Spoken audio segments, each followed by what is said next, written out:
हे प्रभु मैं जड़ जीव हूं और आप ईश हैं, रघुराज हैं। देखो वैष्णव वेदांत दर्शन के अनुसार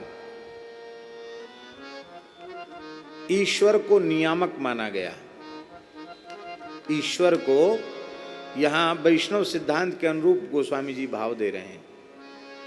ईश्वर को नियामक माना गया और जीव और प्रकृति को नियाम्य माना गया। जीव और प्रकृति नियाम्य है और ईश्वर परमात्मा रामकृष्ण वो नियामक हैं। यही भाव है, हो जड़ जीव, क्योंकि नियाम्य हूं, आप नियामक हैं और ईश आप स्वामी हैं, आप सर्वेश्वर हैं। ब्रह्मादि देवताओं के स्वामी हैं तो मेरे भी स्वामी हैं। और हे प्रभु आप मायापति हैं और मैं माया के अधीन हूं। इसका मतलब है आप माया के पति हैं, माया आपकी दासी है, आप उसके स्वामी हैं। तो हमारे रोकने से माया नहीं रुकेगी, आपके कहने से, आपके एक इशारे से माया अपना प्रभाव कम कर देगी। माया आपके प्रभाव से मुझे छोड़कर मुझे मुक्त करेगी, अन्यथा ये माया छूटने वाली नहीं है। इसी को भगवान ने गीता में कहा, माम एव ये प्रपद्यन्ते माया मेताम तरन्ति। जो अनन्य भाव से मेरी ही शरण में आ जाते हैं वे मेरी माया से मुक्त हो जाते हैं। हे भगवान मैं तो जड़ जीव हूं, आप सबके स्वामी हैं, मेरे भी स्वामी हैं और मैं माया के अधीन हूं और आप माया के अधीश्वर हैं, आप माया के पति हैं। यहां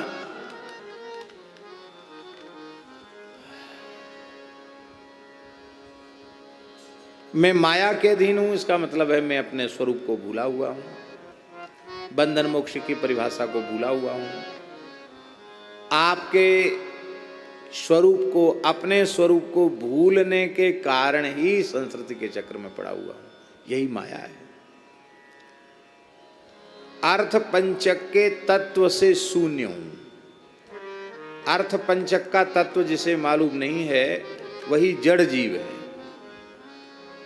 जड़ जीव अर्थ पंचक का तत्व जिसको मालूम पड़ गया वो जड़ जीव नहीं, वो तो सुबोध हो गया, प्रबुद्ध जीव हो गया और वह भगवत स्वरूप ही हो जाता है।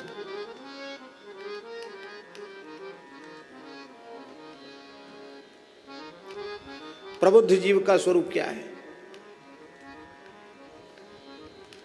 राम जी ने हनुमान जी से पूछा,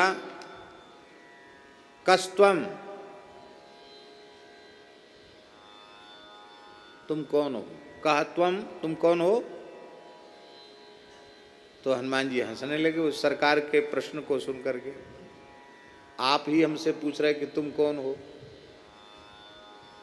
तो राम जी ने जिस स्टेशन पर बैठकर पूछा उसी स्टेशन से हनुमान जी ने उत्तर दिया। बोले देह बुद्धिया तु दासो हम। आपने पूछा तुम कौन हो, यदि देह बुद्धि से पूछ रहे हो तो ये देह इंद्रियादि में आपका दास हूं, और यदि जीव बुद्धि से पूछ रहे हो तो जीव बुद्धिया त्वदंश कहा, जीव बुद्धि से त्वदंश हूं। और यदि आत्मबुद्धि से पूछ रहे हो तो बोले फिर तो कोई बात नहीं, सेवक स्वामी भी आप, सेवक भी आप, सेवक भी आप, स्वामी भी आप, द्वैत है ही नहीं, भेद है ही नहीं, सब कुछ आप ही। जब सब कुछ आप ही बने हुए तो हम अलग अलग से कहाँ से आए? फिर तो सोहमस्मि है।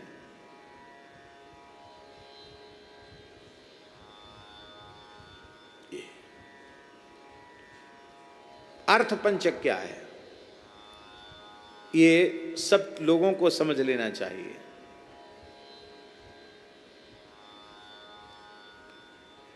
प्राप्ता, प्राप्य, प्राप्ति उपाय, प्राप्ति विरोधी और प्राप्ति फल, ये 5 है। इसको कहते हैं अर्थ पंचक। प्राप्ता, प्राप्ता माने प्राप्त करने वाला, ध्यान से सुनो, प्राप्ता माने प्राप्त करने वाला, उसका स्वरूप समझना है। ये हम कौन है? प्राप्ता है। प्राप्ता माने जीव, जीव का स्वरूप, भगवान को प्राप्त करने वाला। प्राप्य भगवान, प्राप्ता जीव, प्राप्य भगवान। प्राप्ति का उपाय ज्ञान कर्म भक्ति। ज्ञान योग से भी प्राप्ति, निष्काम कर्म योग से भी प्राप्ति, भक्ति योग से तो प्राप्ति है ही है। आप जो समझें, जैसे आप चाहें, आपकी जैसी पात्रता हो। प्राप्ति, प्राप्ता, प्राप्ता, प्राप्य, प्राप्ति उपाय, प्राप्ति का उपाय, साधन। और प्राप्ति में विरोधी। हमको भगवत प्राप्ति इतने जन्मों से क्यों नहीं हुई? क्यों ये पहला जन्म तो नहीं है। तो किन किन दोषों के कारण भगवत प्राप्ति ने? उन दोषों का त्याग, प्राप्ति में विरोधियों का त्याग। प्राप्ति में विरोधी कुसंग ही है, कुसंग का दुस्संगस्तु सर्वथा त्याज्य। और प्राप्ति का फल विद्यते हृदय ग्रंथि छिद्यन्ते सर्व संशया क्षीयन्ते चास्य कर्माणि तस्मिन् दृष्टे परावरे, फल है। दूसरा, फल की आवश्यकता नहीं समझने की, क्योंकि जिन्हें भगवत प्राप्ति हो चुकी है उनको देख लो। हनुमान जी को देख लो, विभीषण जी को देख लो, सुग्रीव जी को देख लो, जामवंत जी को देख लो, निषाद राज गुह को देख लो, केवट को देख लो, जटायु जी को देख लो, शबरी जी को देख लो, ध्रुव जी को देख लो, प्रहलाद जी को देख लो, अम्बरीश जी को देख लो, द्रौपदी, जितने भक्त हुए उनकी ओर देखो, उनका जीवन कैसा कैसा अद्भुत अनुपम जीवन है। यदि ऐसा जीवन तुम चाहते हो तो तुम्हें भगवान की प्राप्ति करनी ही चाहिए। प्राप्ति का फल, प्राप्ति का फल क्या है? तो भगवान, इन पांचों तत्वों को, रहस्यों को मैं भूला हुआ हूं, इसलिए जड़ जीव हूं, और आप सर्वेश्वर हैं, आपके अधीन हूं, और जिस माया के दुष्प्रभाव से मैं आपके स्वरूप को भूला हुआ हूं, उस माया के पति आप हैं। इसका मतलब आप चाहेंगे तो हमारी माया छूट जाएगी, हम माया से मुक्त हो जाएंगे। यहां स्पष्ट रूप से जीव और ब्रह्म का अनैक्य भेद, उसका वर्णन कर दिया। मायाकृत आवरण के कारण जीव जड़ है, अन्यथा वो जड़ नहीं है, वो तो चेतन परमात्मा का अंश होने से चैतन्य ही है।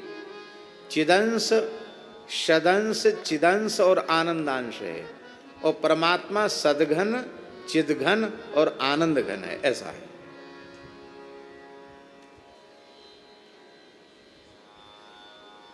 और आगे कहते हैं, हो तो कुजाचक स्वामी सुदाता, हो कुपूत तुम हितु पितु माता। हे भगवान,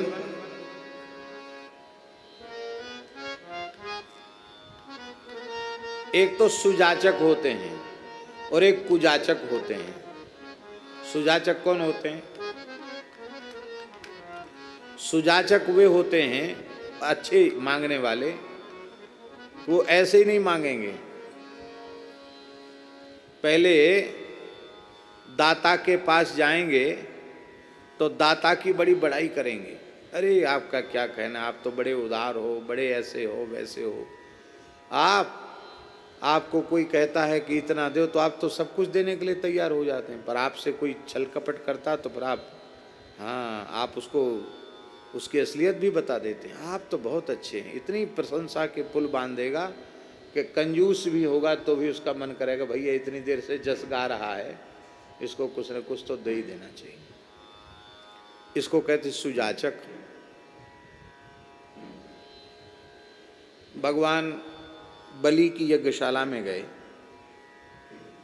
बलि ने भगवान के चरण धोए, बड़ा विधिवत पूजन किया और कहा कि ब्रह्मचारी जी, आप कुछ याचना की दृष्टि से यहाँ आए। देखो दाता को सब याचक ही दिखाई पड़ते हैं, दाता था ना, सब देता था, सबको सब सद मांगने वाले। बबूले आए लगता कुछ याचना करने आए हैं। भगवान बोले बिल्कुल ठीक समझते हो, आपके पास लोग आते किस लिए हैं, कुछ ना कुछ लेने आते हैं, हमको वैसे ही समझ लीजिए। तो अद्यनः पितरस्तृप्ताः अद्यनः पावितं कुलम, आज हमारे पितर तृप्त हो गए, हमारा कुल पवित्र हो गया। आज लगता हमारे ब्राह्मणों ने बहुत विधि पूर्वक बड़े भाव पूर्वक आहुति दिए। ब्रह्मर्षीणाम तपस्साक्षात मन्ये त्वार्य वपुर्धरम, लगता है भूमंडल के सभी ब्रह्मर्षियों का ब्रह्मतेज आपके रूप में प्रकट होके आ गया। महाराज मैं तो धन्य हो गया। आप ले लो क्या चाहिए, गाम कांचनम, गैया ले लो, सोना ले लो, मकान ले लो, महल ले लो। उतवा विप्रकन्याम, समावर्तन का स्वरूप आपका दिखाई पड़ रहा है, समावर्तन करा दिया है, तो विवाह करेंगे आप, तो किसी भृगु गोत्री ब्राह्मण की कन्या से आपका विवाह भी करा सकता हूं। क्या चाहिए आपको? भगवान ने सीधे ही नहीं कह दिया कि 3 पग पृथ्वी चाहिए। भगवान ने कहा क्यों नहीं महाराज, क्यों नहीं महाराज, आप ऐसा नहीं बोलेंगे तो कौन बोलेगा? क्यों, हम क्यों ऐसा बोलेंगे? बोले देखो आप ऐसे वैसे खानदान में प्रकट नहीं हुए। ब्रह्मा जी के मन से महर्षि मरीचि प्रकट हुए। मरीचि के पुत्र भगवान कश्यप, कश्यप जी के ही पुत्र देवता हैं, उन्हीं के पुत्र आप सब हो। उनकी दिति नाम वाली पत्नी के गर्भ से, क्या कहना, आपके पुरखा दैत्यराज हिरण्यकशिपु प्रकट हुए। जानते हो कितने बलवान थे? देखो बड़ाई सबको अच्छी लगती चाहे कोई हो। कितने बलवान थे आपके पुरखा हिरण्यकशिपु महाराज? बोले उनके डर के मारे विष्णु भगवान छिपे डोलते थे। अब वो सब जगह खोजता था, तीनों लोकों में गए आपके पूर्वज हिरण्यकशिपु महाराज, कहीं भगवान नहीं मिले। भगवान ने सोचा अरे ये तो ऐसे पीछे पड़ा जैसे काल पीछे पड़ जाता है मनुष्य के जीव के, मैं क्या करूं, कहाँ छिपूं? तो भगवान नारायण उसके भीतर छिप गए। वो सब जगह खोजता था, भीतर नहीं खोजता था, इसलिए पा नहीं पाए, नहीं तो पता नहीं क्या करते। कह भी गए सब बात कि वो सब जगह खोजता था, ऐसे खोजने से थोड़ी भगवान मिलते, अपने भीतर नहीं खोजता था। मारा तो सही, उसको छल पूर्वक मारा, आधे शेर आधे मनुष्य बन के मार दिया, बेचारे का फाड़ दिया पेट, क्या करे, पर बहुत शक्तिशाली था वो। और उनके छोटे भाई हिरण्याक्ष, अरे महाराज उनका तो कहना ही क्या है, धरती को चटाई जैसी समेट के रसातल में ले गए। इतना ताकतवर तो आज तक कोई हुआ ही नहीं। वाराह रूप धारण करके विष्णु ने मार तो दिया उनको, लेकिन आज भी जब हिरण्याक्ष के बल का स्मरण करते हैं तो सोचते हैं जीता तो वही, मैं तो वस्तुतः हारा, मैंने छलपूर्वक मारा। इतना ताकतवर, ऐसी बड़ाई भगवान ने प्रशंसा के पुल बांधे। और बोले फिर महाराज आगे भी खानदान की क्या कहें महाराज। प्रहलाद जी, प्रहलाद उद्भात यथोडुपः खे, प्रहलाद जी की तो ऐसी शोभा हो रही है जैसे शरद चंद्र की नक्षत्र राशि के बीच में शारदी पूर्णिमा के चंद्र की शोभा होती है, ऐसी शोभा। भक्त तो नक्षत्र राशि के समान है, उनमें प्रहलाद जी चंद्रमा के समान है। और ये प्रहलाद जी तुम्हारे बाबा और तुम्हारे पिताजी विरोचन, आहा क्या कहना महाराज। ऐसे ब्राह्मण देव, ऐसे दाता, ऐसे उदार, इतने बलवान के इंद्र थर थर कांपता था उनसे। बोले ऐसे तो पार पड़ेगी नहीं, दाल गलेगी नहीं, अब क्या करें। तो इंद्र ब्राह्मण बन के पहुँच गया। बोले महाराज हमको भी दीजिए मुँह मांगी दक्षिणा। वो जानते थे कि ये ब्राह्मण नहीं है, ये ब्राह्मण के वेश में इंद्र आया है, लेकिन फिर भी उन्होंने कहा तुम जो मांगोगे हम देंगे, क्योंकि मैंने प्रतिज्ञा की है मैं किसी ब्राह्मण को ना नहीं बोल सकता। तो उस ब्राह्मण वेशधारी इंद्र ने कहा मैं तुम्हारा मस्तक चाहता हूं, तो अपना मस्तक काट करके इंद्र की हथेली में डाल दिया, लेकिन मृत्यु स्वीकार कर ली। ब्राह्मण को ना नहीं किया, ऐसे खानदान में आप पैदा हुए, आप हमको ना करोगे? अब इतनी बड़ाई जिससे कर लोगे वो तो ना करने वाला होगा तो भी हाँ कर देगा। ऐसा ये है सुजाचक। किसी से कुछ लेना हो तो उसकी बड़ाई करो।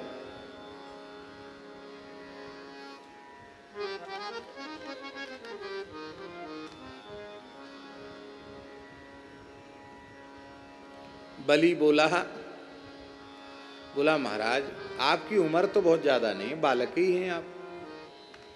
या तो योग बल से आपने बालक जैसी अवस्था प्राप्त कर रखी है, आप इसी अवस्था में रहते हैं, आपकी आयु का कोई ठिकाना नहीं। क्योंकि आपने हमारे पूर्वजों का इतिहास ऐसे सुनाया जैसे सब घटनाएं आपकी आंखों के सामने घटी हों। बड़ी विलक्षण आपकी शैली है। अथवा आपने विद्यालय में, विश्वविद्यालय में साहित्य विषय पर पीएचडी डिलीट किया होगा, पूरा इतिहास, बढ़िया इतिहास विषय पर आपने विशेष योग्यता प्राप्त की होगी। आप इतिहास के मर्मज्ञ विद्वान हैं। भगवान मन ही मन बोले कि चाहे तुम इतिहास का बताओ चाहे कुछ बताओ, तुम ये कहो दोगे कि नहीं दोगे। अरे बोले महाराज जो मांगो सो देंगे। भगवान ने ले लिया, सब कुछ ले लिया। इसको कहते सुजाचक।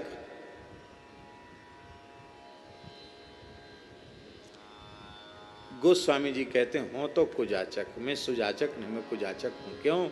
सुयाचक तो दाता के गुण गाता है, मैं दाता के गुण न गा करके और दोष ही गा रहा हूं, अपने दोष गा रहा हूं। आप में तो दोष है ही नहीं।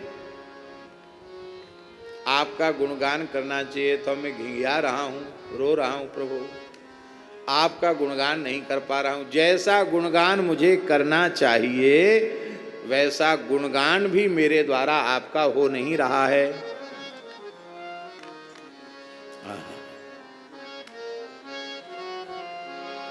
और भगवान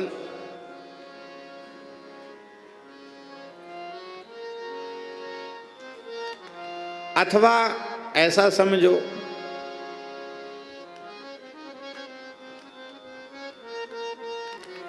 कि मैं गुणहीन हूं, गुणवान गाएगा, मैं तो गुणहीन हूं और मुझे गाना आता ही नहीं है। तो जिसको गाना नहीं आ वो क्या गाएगा? जिसको गाना बिल्कुल ना आवे उसको कहो कि तुम गाओ, गाइए गाइए, द्रुपद धमार आप ही गाइए। क्या गाएं भैया? उन्हें द्रुपद धमार की क्या पता।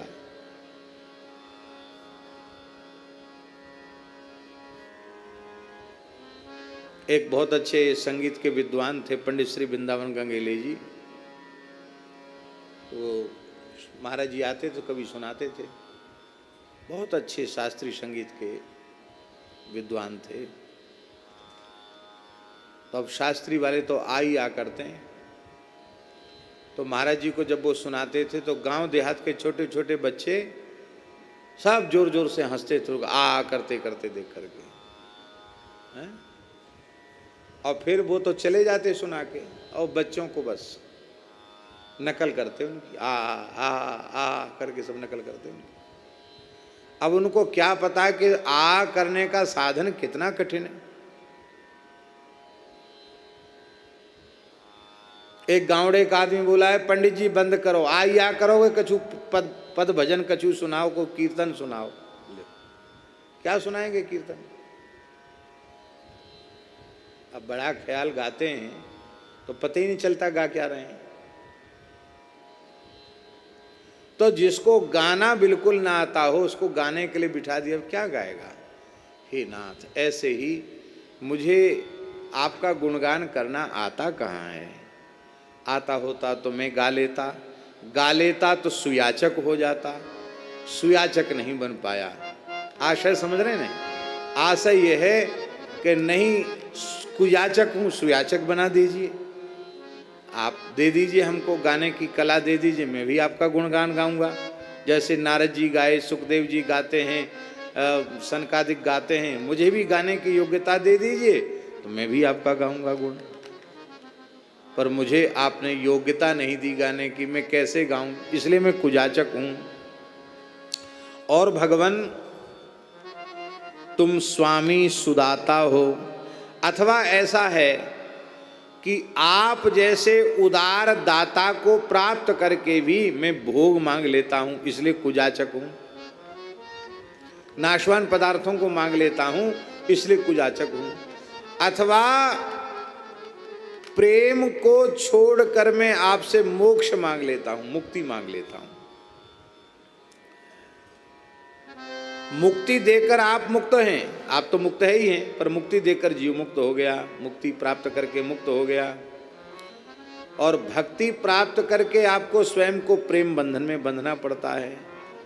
तो भक्ति जो है वो श्रेष्ठ है, भक्ति स्वामिनी है और मुक्ति उनकी दासी है। तो आपसे मुक्ति मांग लेना या भुक्ति मांग लेना एक कुयाचक का स्वरूप है। न भगवान से भोग मांगना चाहिए, न भगवान से मोक्ष मांगना चाहिए। भगवान से केवल भगवान के चरण कमलों का प्रेम मांगना चाहिए। अर्थ न धर्म न काम रुचि, गति न चहो निर्वाण, जन्म जन्म रति राम पद, यह वरदान न आन। जन्म जन्म आपके चरण कमलों में हमारा अनुराग हो।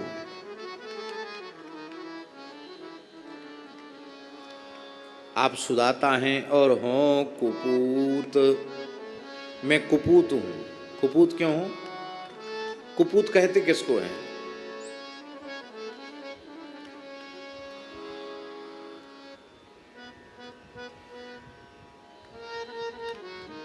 ययाति ने अपने पुत्रों से युवावस्था मांगी, सब ने मना कर दिया। सबसे छोटे पुरु थे, उन्होंने स्वीकार किया, बोले हम दे देते। उसमें पुरु ने जो बात कही वो बहुत उत्तम बात है। राजकुमार पुरु कह रहे हैं जिनके वंश में पांडव उत्पन्न हुए, वो कहते हैं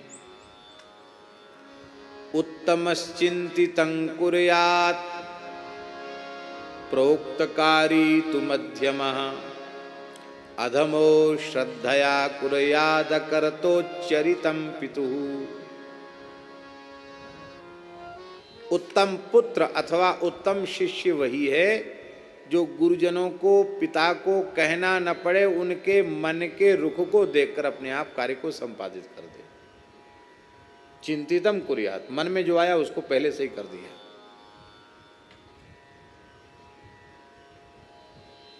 प्रोक्तकारी तु मध्यमः, आज्ञा मिली और उसने बड़ी श्रद्धा पूर्वक, बड़ी सावधानी से, बड़ी सफाई से और बड़ी सावधानी से, बड़ी सुंदरता से प्रमाद रहित होकर के आज्ञा का पालन करके दिखा दिया, वो मध्यम हुआ। और अधमो श्रद्धया कुर्यात्, अधम पुत्र अथवा अधम शिष्य वो है जो आज्ञा पालन तो करता है पर अश्रद्धा पूर्वक करता है। पिताजी ने कहा ले थैला साग ले आओ बाजार से, अब थैला तो ले लिया, पैसे भी ले लिए, अब गुरगुराता हुआ जा रहा है और कोई नहीं मिला, हम ही मिल गए। दूसरा भैया क्या कर रहा था? वो तो खेल रहा था, उसको कुछ नहीं बोले। हमसे बड़े को कुछ नहीं बोले, हम छोटे हैं, हम कोई पीस रहे हैं, पीस लो, क्या करें, हम कुछ कमाते तो हैं नहीं, क्या करें, अब यहाँ खा रहे हैं रोटी तो करना पड़ेगा। इस तरह से मन में गुरगुराते हुए जाना, काम करके आना, इसको कहते अधम। अधम पुत्र अथवा अधम शिष्य। और जो सीधे कह दे हमसे नहीं होगा, आप कर लो, उच्चरितम। उच्चरित का अर्थ है मलमूत्रम, वो मलमूत्र के समान है। मलमूत्र को रखा जाता है कि त्यागा जाता है? त्याग दिया जाता है। मलमूत्र का संग्रह कोई करके नहीं रखता है। सीधे जो आज्ञा का उल्लंघन कर दे, ऐसे पुत्र का अथवा ऐसे शिष्य का तत्काल त्याग कर देना, मलमूत्र के समान त्याग कर देना। भगवान तुलसीदास जी कह रहे हैं कि आप तो हितु पिता माता हैं, आप माता भी हैं और आप पिता भी हैं। त्वमेव माता च पिता त्वमेव त्वमेव बन्धुश्च सखा त्वमेव, त्वमेव विद्या द्रविणं त्वमेव, त्वमेव सर्वं मम देव देव। आप सर्वस्व हैं, लेकिन भगवान मैं कुपूत हूं। कुपूत क्यों हूं? जो पिता की गुरु की आज्ञा न माने वो कुपूत कुशिष्य। मैं कुपूत हूं क्योंकि वेद आपकी आज्ञा है और मैं वेद विरुद्ध आचरण कर रहा हूं, इसलिए कुपूत हूं। लेकिन भगवान एक में प्रार्थना करूं, संसार में पिता माता इतने वात्सल्य युक्त होते हैं कि वे अपने कुपूत का भी त्याग नहीं कर पाते। किसी के लड़के को फांसी हो जाए, अपराधी है वो, फांसी हो जाए और जज कह दे कि आपकी, इसके पिता माता कह दें कि इसको फांसी न हो तो रुक जाएगी, तो भले ही चाहे जितना दुष्ट पुत्र हो, कौन ऐसा पिता माता होगा जो जज के सामने न कहे नहीं महाराज बड़ी दया होगी, छोड़ दो इसको, क्षमा करो।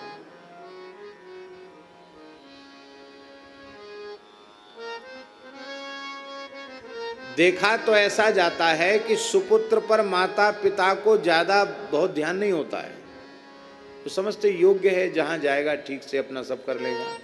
पर जो सब प्रकार से नालायक होता है उसकी चिंता ज्यादा होती है। यही बात देखिए, नाद सृष्टि में शिष्य है और बिंदु सृष्टि में पुत्र है।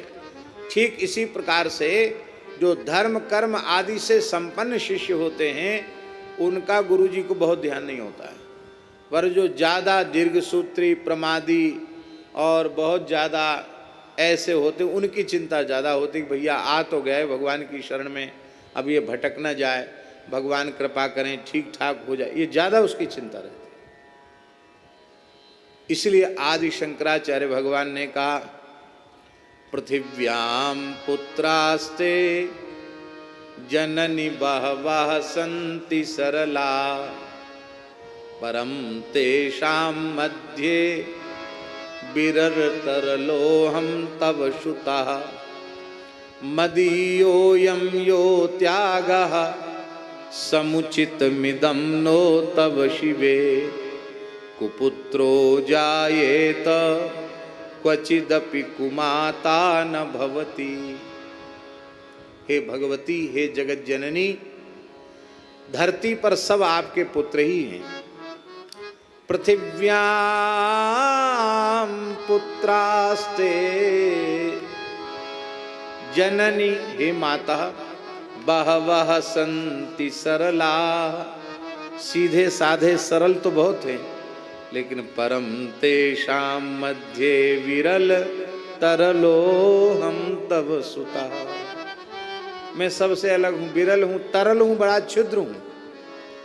मदीयोऽयं त्यागः, यदि आप मेरा त्याग कर देंगी तो समुचित मिदम नो तव शिवे, हे शिवे ये उचित नहीं होगा, क्योंकि कुपुत्रो जायेत क्वचिदपि कुमाता न भवति। पुत्र कुपुत्र हो सकता है पर माता कुमाता नहीं हो सकती। आपके द्वारा सृष्टि इस जगत में इन प्राकृत माता पिताओं में अपने पुत्र के प्रति इतनी ममता होती है, फिर आप तो वात्सल्य गुण के अगाध समुद्र हैं, आपकी हम जीवों के प्रति कितनी ममता होनी चाहिए, कितना प्रेम होना चाहिए। तो भगवान मैं कुपुत्र हूं तो भी आप हमारा त्याग न करें। क्यों? क्योंकि जो पे कहूँ को बूझत बातो, तो तुलसी बिनु मोल बिकातो, तो तुलसी बिन मोल बिकातो। हे भगवान,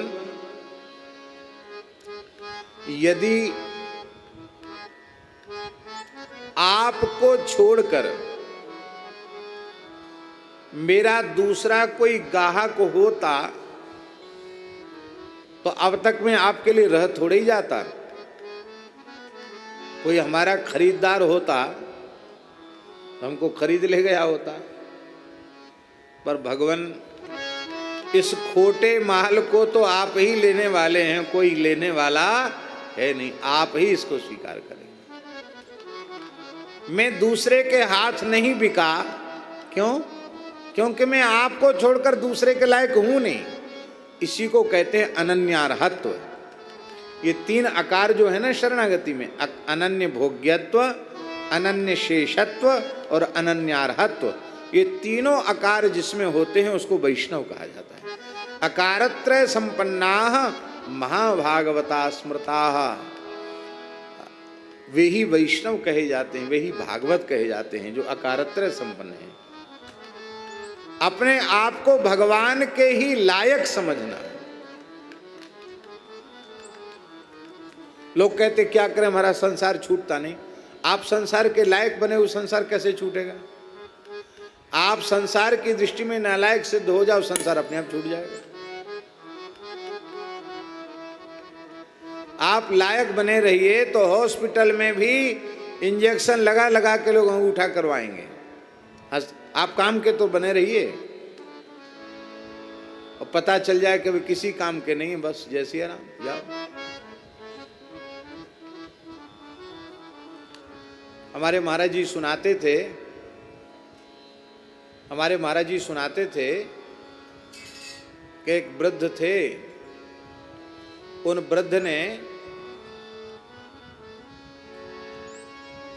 वृद्ध ने क्या किया कि बड़ी तत्परता दिखाते हुए और ईमानदारी दिखाते हुए उन्होंने क्या किया, वृद्ध ने, तो उन्होंने अपनी सारी संपत्ति अपने बेटों को बांट दी, जीते जी। अपने पास एक कौड़ी नहीं रखी, न खेत न मकान न खलिहान, कुछ नहीं रखा, सोना चांदी कुछ नहीं, सब दे दिया। बोले अब तो केवल माला लेके भजन करना है। देखो हम मने नहीं करते कि ऐसा मत करो, ऐसा करो तो घर छोड़ के चले जाओ, फिर लौट के कभी घर में मुंह मत दिखाओ। और सब कुछ देने के बाद यदि आप वहां पड़े रहे तो अपमान शुरू हो जाएगा। महाराज जी सुनाते थे कि 4 लड़के थे। अब ये समस्या हो गई कि 4 में रोटी कौन दे इसको, बुढ़े बाप को। पत्नी पहले ही मर गई थी बेचारी की। बड़ा कहेगा कि बड़ा छोटा खिलाएगा, छोटा कहेगा मंझला खिलाएगा, मंझला कहेगा संजला खिलाएगा। छोटे के यहाँ जाते सोचते थे बड़े के यहाँ तो खा के ही आए होंगे। बहुत दुखी हो गया बेचारा, जर्जर परेशान। तो उनके एक बचपन के मित्र थे, वो भी बूढ़े ही थे बेचारे, खखारते हुए खांसते हुए गुटान लेके आ गए बेचारे।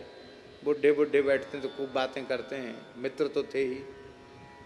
तो बोले भाई क्या है, तुम्हारा शरीर तो बचपन में भी हमसे बहुत अच्छा था, अच्छे पहलवान थे, अब क्या है शरीर एकदम सूख रहा है, दुर्बल हो रहा है, तबीयत तो ठीक है, अब तो तुम्हारे ऊपर कोई भार भी नहीं है। बोले अब क्या है, तबीयत ठीक है, जैसे हैं तैसे तुम्हारे सामने हैं, देख लो। बोले वही तो बात है, एकदम शरीर सूख गया तुम्हारा, क्या कोई बीमारी लग गई है, क्या है, खाते पीते नहीं हो आजकल क्या? बोले खामे पीमे तो तब जब मिले।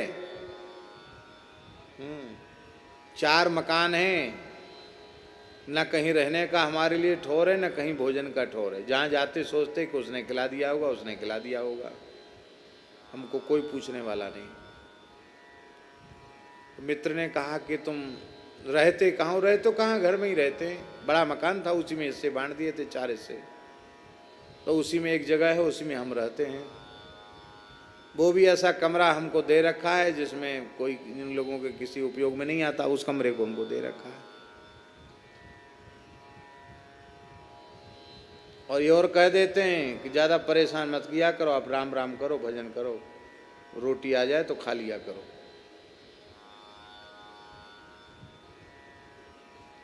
बहुत परेशान है, कहाँ जाएं बुढ़ापे में। तो उन्होंने कहा कि तुमने सब दे दिया होगा। बोले हम तो कुछ रखा नहीं अपने पास। बोले चलो, एक लोटा पीतल का, पहले सब मैदान में जाते थे ना, पीतल का बड़ा लोटा, उसको औंधा कर दिया और उनके मित्र ने एक चांदी का कलदार दिया, सिक्का का, ऊपर से इसको पीतल के लोटा पे जोड़, टन बोले, एकदम टन।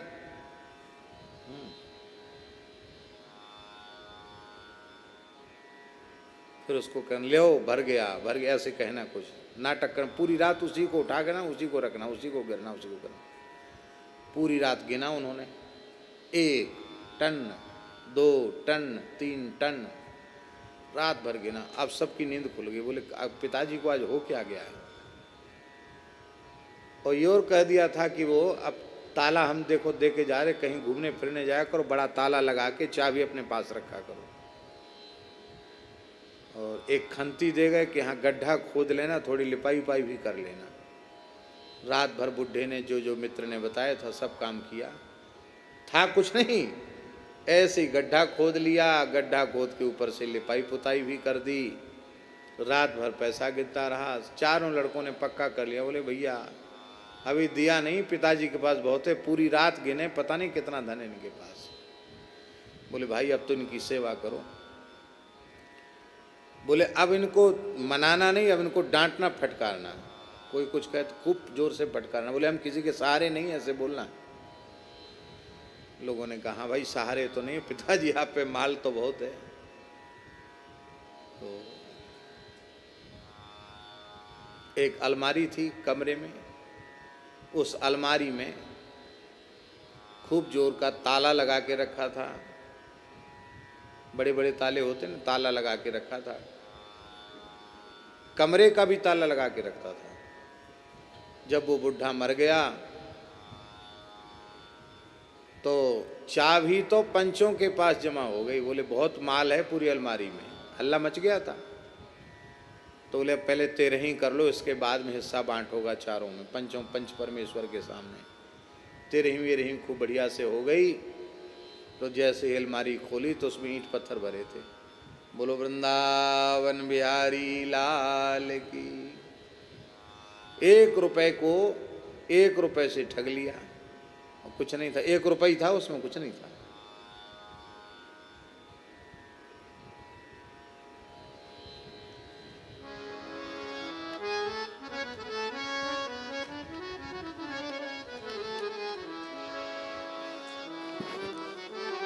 कोई बात नहीं बूझता।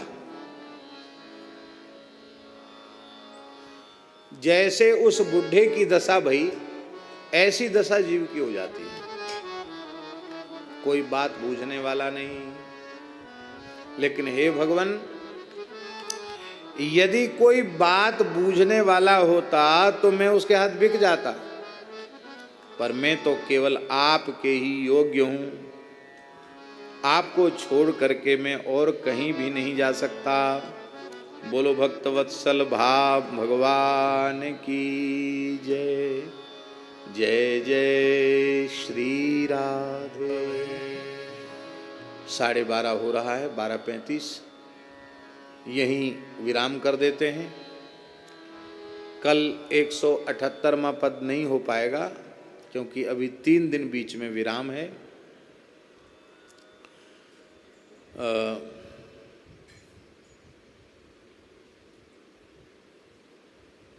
उसके बाद फिर जब ठाकुर जी चाहेंगे 3 दिन के बाद जो भी समय होगा, तो फिर पुनः हम लोग आगे की चर्चा का आरंभ करेंगे। आज इन्हीं शब्दों के साथ भगवान के चरणों में प्रणाम करते हुए वाणी को विराम। गोस्वामी जी का यह ग्रंथ अद्भुत है। कोई ऐसा सिद्धांत भक्ति का नहीं है जो इसमें ना आया हो, सब कुछ आ गया। ज्ञान का भी, भक्ति का भी, निष्काम कर्म का भी, सब कुछ का निरूपण विनय पत्रिका में है। माने ऐसा अद्भुत ग्रंथ है कि इसके बाहर कुछ नहीं, इसके भीतर सब कुछ है। ऐसा अद्भुत ग्रंथ है। 178वें पद की चर्चा 3 दिन के बाद जब भी अनुकूल अवसर होगा तब हम करेंगे। श्री राम जय जय राम। श्री राम जय जय राम। श्री राम जय जय राम।